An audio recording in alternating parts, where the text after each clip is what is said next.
الحمد لله رب العالمين والصلاة والسلام على سيد المرسلين وعلى آله وصحبه أجمعين ومن تبعهم بإحسان إلى يوم الدين أما بعد. گرامی قدر سامعین، مسائل جنازہ سے متعلق دروس کا سلسلہ اللہ کے فضل و کرم سے جاری ہے، جس میں ہم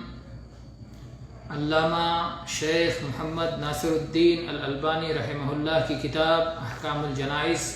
و بدعها سے سلسلہ وار پڑھ رہے ہیں. آج انشاءاللہ تعالی مسئلہ نمبر 106 پڑھیں گے. مسئلہ نمبر 106. اس سے پہلے ہم نے مسائل پڑھے تھے دفن اور اس سے متعلق مسائل کا تذکرہ ہو رہا ہے،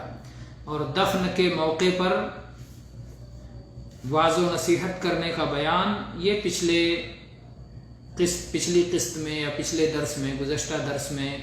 اس کا بیان ہوا ہے. آج کے درس میں یہ مسئلہ ہوگا کہ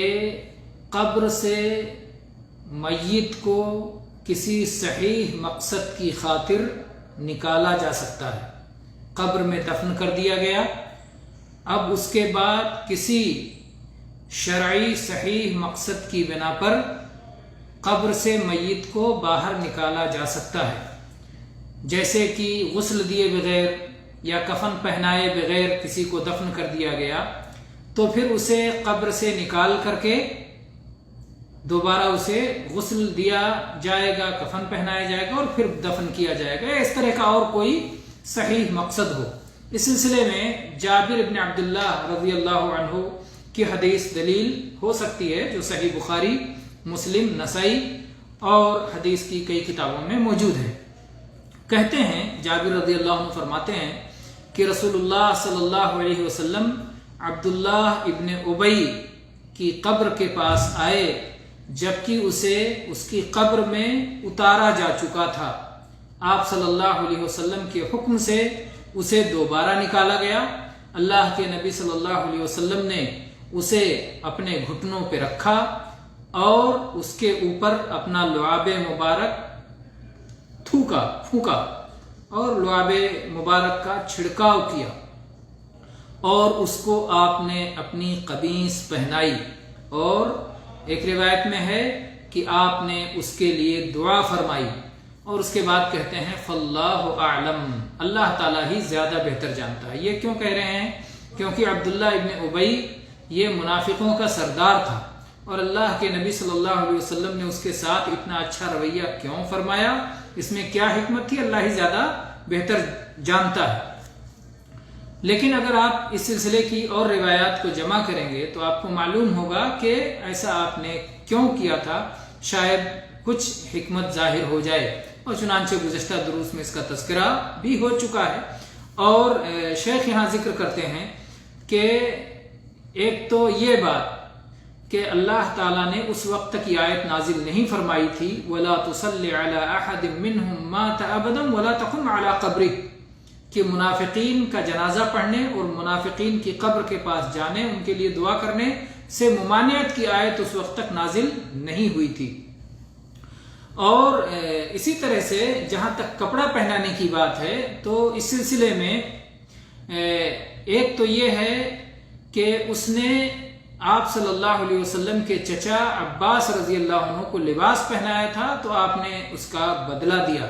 جب بدر کے قیدی لائے گئے، اس میں نبی صلی اللہ علیہ وسلم کے چچا عباس رضی اللہ عنہ بھی لائے گئے، اور ان کے پاس صرف ایک کپڑا تھا، تو عبداللہ بن ابی کا لباس اس موقع پر انہیں دیا گیا تھا. تو اللہ کے نبی صلی اللہ علیہ وسلم نے اپنا لباس دے کر اس طرح اس کا بدلہ پورا کیا. اور ایک روایت میں یہ بات ملتی ہے، اور وہ بھی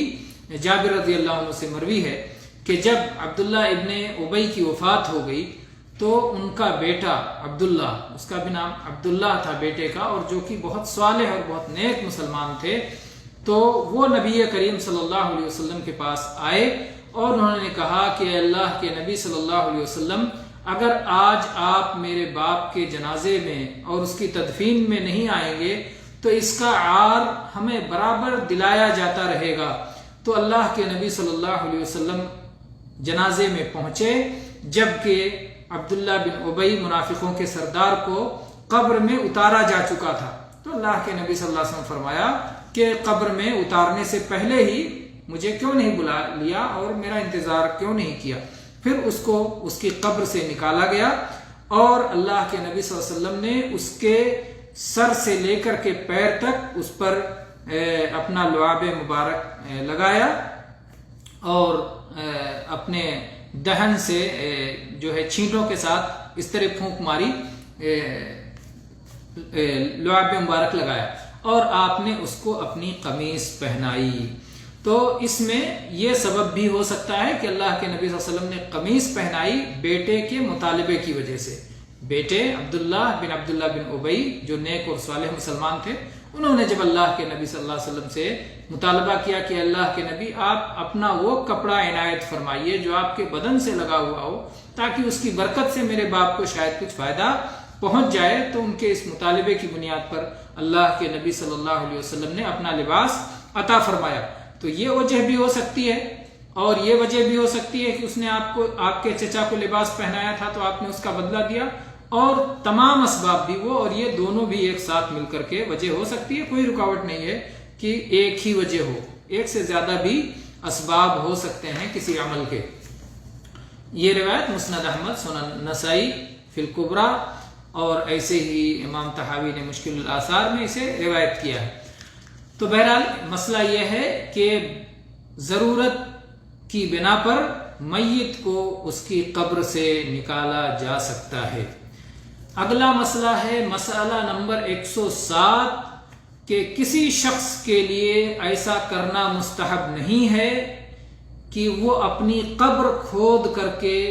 تیار کر کے رکھے مرنے سے پہلے ہی۔ ابھی ایک انسان کی وفات نہیں ہوئی، ابھی وہ زندہ ہے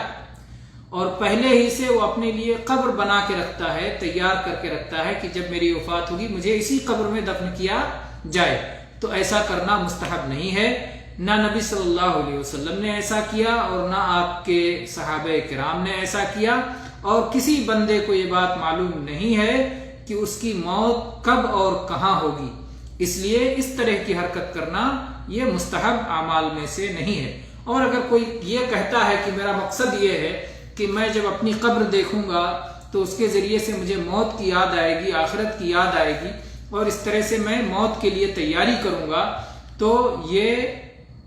کہنا صحیح نہیں ہے، اس لیے کہ موت کی یاد اور اس کی تیاری کے لیے قبر کھود کر کے رکھنا یہ ہمیں شریعت نے نہیں سکھایا ہے، بلکہ موت کی تیاری اصل میں عمل صالح کے ذریعے ہوتی ہے، نیک اعمال کے ذریعے ہوتی ہے۔ تو اگر کوئی موت کی تیاری کرنا چاہتا ہے تو اس کا طریقہ یہ ہے کہ مستحب اور واجب اعمال کو اپنائے، شریعت نے جو تعلیم دی ہے اس کے مطابق زندگی گزارے، یہی اصل موت کی تیاری ہے، نہ کہ من مانی طریقے سے اپنی زندگی میں اپنی موت کو یاد کرنے کے لیے قبر کھود کے رکھے، جو کہ نبی صلی اللہ علیہ وسلم اور آپ کے صحابہ کا طریقہ نہیں ہے۔ تو آج کے درس کے لیے اتنا کافی ہے۔ واللہ تعالی اعلم وصلی اللہ علی نبینا وسلم والحمد للہ رب العالمین۔